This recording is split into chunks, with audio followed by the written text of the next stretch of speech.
တက်ခတ်တဲ့ခရီးကိုရောက်နေတာပါလာအစပြီးအကောင်ကြီးတက်ခတ်ရအောင် let's go အကောင်ကြီးနဲ့တက်ခတ်ရလဲလက်နဲ့ဒီလိုဝေးဗျ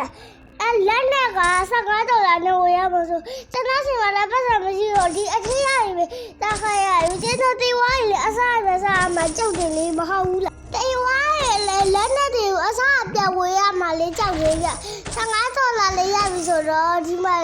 ပစ္စည်းတွေဝယ်လေးရအောင်အခုကဆက်ဝယ်ရတယ်ဘာလို့လဲဒီမှာရပြီလက်နဲ့တဲ့ခုဘက20နဲ့ဒေါ်လာဝယ်လို့ကြောက်နေလေးများလေဆိုတော့ဒီမှာဝယ်လာအောင်မ$3ပဲကျတော့တယ်ဗျနောက်ထပ်$3ဘယ်လိုယူရမှာစကားခွင့်ပြီးလောက်ကြည့်လိုက်မနေတော့ရတယ်ဗျရောက်လောက်မှလာတော့မစီလောက်တယ်ဗျအထင်းရတော့ဒုံးကြီးနှစ်ခုဖြစ်တာအပြေးမှာ$40တစ်ခုဝယ်ရမယ်တဲ့အပြေးထွက်မှလည်းကြောက်တယ်ထွက်ကွာချအကောင်တွေကတေတော့တေတယ်ဒါပေမဲ့အကောင်တို့တေရတော့တယ်မြားကြနေတော့တွားလုံးလာအောင်ရောက်ဝါယေးအဆေးရပြီကွာကြေးပဲအကြေးလေးရကြခါကြလေခလက်နဲ့ထွက်ရမှလည်းမတည်ဘူးအကောင်တို့လာနေပြီတခါကျသူကသူတေတော့တေ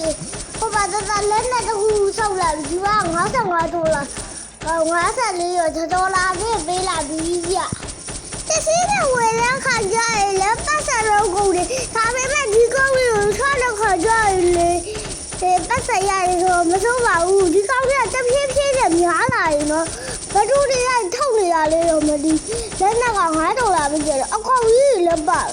အထဲမှာဘာလည်းမသိလူ80နဲ့အသားရလောက်တဲ့ခါကြရင်လည်းလူတွေများလာပါတော့မသိဘူးကျွန်တော်အပြည့်ထွက်ပြီးပတ်စံဆိုတခါတော့မတွေးကုန်လို့မတကားဘူးလို့ဟိုဘက်ကတွေးကုန်ပါလေ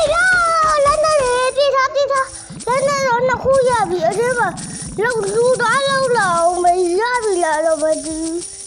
တော့မယ်နင်းတော့ဟာဟိုတခါမှပြက်လာရင်မရဘူးတော့နင်းထည့်ပါဟာ$4ပဲကျတော့ရခတကားလည်းတက်တော့ဆိုတော့ဘလို့တော့ဝယ်လို့မသိဘူးကွာထောက်တကားလည်းဝယ်လို့မရတော့ဒီမှာတကားကြောက်နေပြီဆိုတော့အပြေခတ်တော့မှလည်းရတော့မယ်လူတော့ရပြီဟုတ်တခါငါခေါ်ကျုပ်တခါကြီးလူတွေကတော့များလာငါခေါ်ကျုပ်ထားကွာဒါမှငါတို့ကနားမှာကွာကျုပ်ဟိုဘက်မှာ200တဲ့လူတွေခေါ်လို့ရတယ်စားတက်လို့လည်းပေးထားမှာကွာမြင်းပြည့်ဟာအဖောက်တွေပဲခေးရမနာဘူးကွာဒီကိစ္စရတယ်ကွာ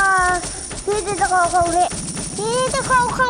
ဖြစ်နေတယ်ဥစ္စာရတော့ရတော့ပဲနော်လူတွေကလည်းများလာဒါပေမဲ့ငါတို့က6-9ယောက်10ယောက်15ယောက်လောက်ရှိနေရဆိုတော့ငါမကြောက်ဒီမှာလူတွေရပြီကွာယေးဒီလေးလည်းပြီးသွားပြီဆိုတော့ကျွန်တော်ဆက်တယ်ကိုလေ like and subscribe လုပ်ပေးကြပါဦးခင်ဗျာ bye bye